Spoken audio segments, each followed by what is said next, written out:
Donald Trump calls for the removal of Senator Mitch McConnell for the sake of the United States. The Department of Justice will confiscate the $500 million of Robinhood ownership that former FTX CEO Sam Bankman-Fried tried to use for his lawyers.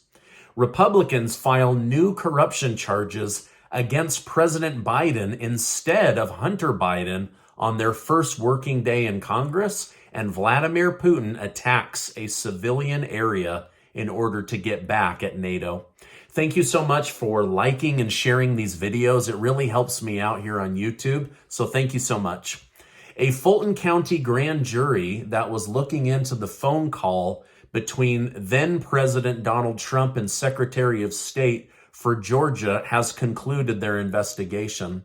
They say by January 24th, they will reveal the details of the jury's decision, but they say that they will either make criminal referrals to the Department of Justice or they will let all available details be made public so the public can make a decision. They didn't say who the criminal charges would be brought against. It could be Donald Trump, or they've left it vague on purpose so that you will believe it's Donald Trump until they reveal the details 2 weeks from now. President Biden arrived in Mexico last night to meet with President Andres Obrador to discuss the border, trade relations between Mexico and the United States, and the cartel situation. During President Biden's visit, Texas Governor Greg Abbott handed him a scathing letter. Here's one of the paragraphs from that letter. Your visit to our southern border with Mexico today is $20 billion too little and 2 years too late. Moreover, your visit avoids the sites where mass illegal immigration occurs and sidesteps the thousands of angry Texas property owners whose lives have been destroyed by your border policies. This chaos is the direct result of your failure to enforce immigration law that Congress enacted. The governor continued, your open border policies have emboldened the cartels, who grow wealthy by trafficking deadly fentanyl and even human beings. So the Texas governor did not hold back on blasting President Biden over the southern border situation. However, back at home in Washington, D.C., Republicans say they will open an investigation into a newfound story on Hunter Biden's laptop that the then Vice President Joe Biden met with Hunter Biden and two Mexican billionaires to work on, quote, a flipping gigantic deal, unquote. Representative James Comer said on CNN that they have enough evidence to prove that Joe Biden used his office as vice president to enrich his family and his son Hunter with business deals, and that this is what the investigation will focus on. Comer then told Jake Tapper, let me be clear, we are not investigating Hunter Biden. We are now investigating President Joe Biden. So they must have found something that shifted their focus from the son to the father, and I'll continue to update you as more details come out. It's also believed that Biden will pressure Mexico to increase their gas prices. During the past 2 years, Mexico has had very cheap gas prices because the gas industry was nationalized by the Mexican government. The Biden administration wants them to raise prices in order to be more in line with gas prices at the United States. Now, do you think that this is fair, that Mexico should be forced to pay higher gas prices in order to make our gas prices here in the United States not look so expensive? Also, won't this just contribute to inflation, since we get a lot of goods and services and food and agriculture from Mexico? Now their gas prices are higher. That will just be baked into the price of food and other goods once it gets to the United States. But let me know your thoughts down below. The country of Brazil has experienced its own January 6th-like attack. After losing the election to a former felon, then President Bolsonaro said the election should be investigated. People protested in huge numbers. Then his followers attacked government buildings. Bolsonaro has moved to the United States, to the state of Florida, for his own safety. But now U.S. lawmakers, mostly Democrat lawmakers, are saying that he should be sent back to Brazil to face the consequences of what his followers have done. At no time did Bolsonaro call for violence or property damage, but now he's worried that he's going to be jailed or held responsible for the actions of other people. So far, 1,500 Brazilians have been arrested for the situation. Moderna, who said that they would make the COVID vaccine affordable because it was a miracle to save humanity, is now raising their prices by 500%.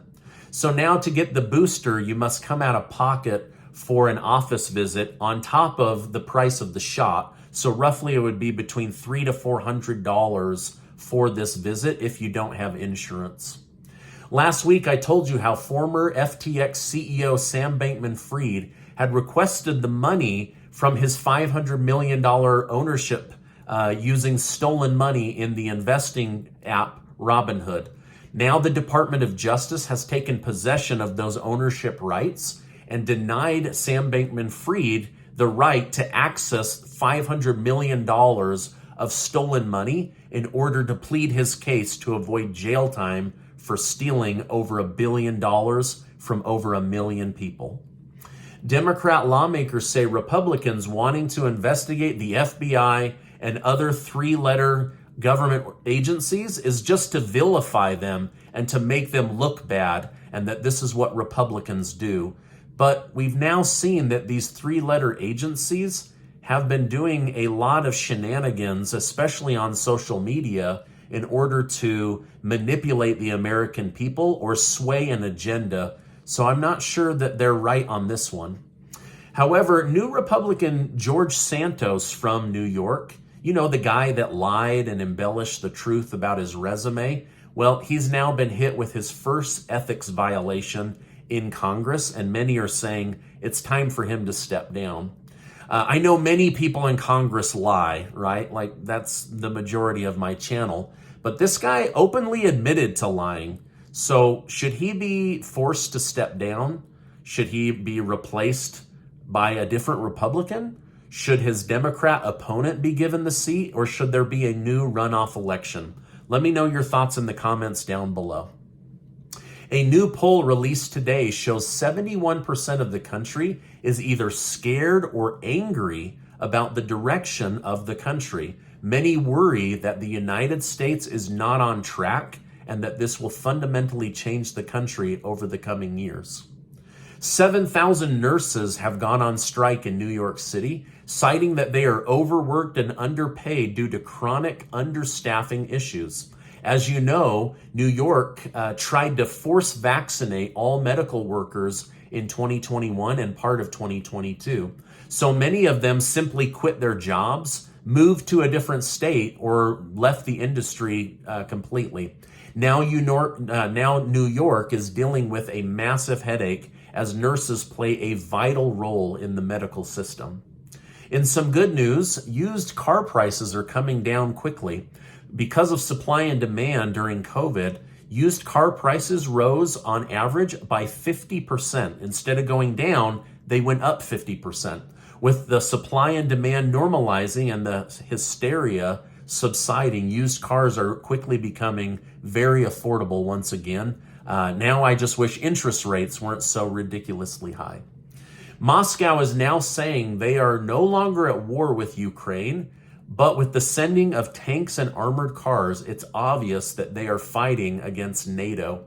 Earlier today, the Russian army bombed a Ukrainian city full of citizens. So far, 2 are dead and many are injured. Now, this bombing was to send a clear message that Russia doesn't like that NATO is getting more and more involved in their skirmish against Ukraine.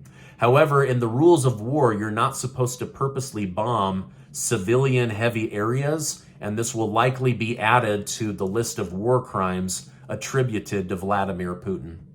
Now, if you're afraid of flying, you might want to skip this next segment. Over the weekend, members of the Mexican cartel were ordered to start shooting down commercial airplanes. There's video of the cartels shooting at commercial airplanes. There's also video from inside the cabin of airplanes being hit with bullets and it affecting cabin pressure. So they're now, in order to send a message to the United States to stay out of the cartel's business, they are trying to shoot down commercial aircraft using high caliber rifles. Also, just a few hours ago, a commercial flight in Russia had the airplane doors unexpectedly pop open. The cabin lost pressure and it started vacuuming people and objects towards the door. Gratefully, no one was seriously injured, though I'm guessing none of these passengers will want to fly anytime soon. Former President Donald Trump is calling on Republicans to oust Mitch McConnell and primary him in the upcoming election. Trump stated that McConnell is bad for the Republicans and bad for the country, that obviously he has something over him with the Democrat Party as he continues to give in and basically pass all kinds of massive spending bills that are hurting the country. We'll see if anything comes of it. The stock market is green today, with all major indexes trading higher, as well as many individual stocks seeing 2 to 6% increase in a single day. Gold also saw a small increase, as well as Bitcoin. Lastly, the state of California has declared a statewide emergency as rainfall, flooding, and mudslides are out of control. The weather pattern, or jet stream, that normally crosses from west to east has now become what the weather people are calling a jet river. The jet stream is picking up significant amounts of water from the Pacific Ocean and then dropping them over California. So there's flooding all over the place, wind destruction, mudslides. Basically, the ground is becoming so saturated, it's basically like turning into quicksand. So my heart goes out to those in California that are dealing with these terrible weather tragedies. Now, Casey and I are doing a big giveaway for the month of January. 10 of you are going to win a Zoom call with me to go over your financial situation or put together a get out of debt plan. On top of that, you're going to win $500 in cash to start 2023 off right. And so grateful to be able to do this thanks to generous video sponsors. So I'll make sure to leave a link down below. Now, before you go, I want to remind you that you are amazing. Keep your heads up, keep fighting, keep believing. Hopefully things will improve. There's a lot going on in the country and outside of the country. And so I appreciate you stopping by to be updated. Now, before you go, make sure to check out this super important video and get subscribed to the channel. I know there's a lot of places to get your news from, so thank you for stopping by today, and I will see you on the next video.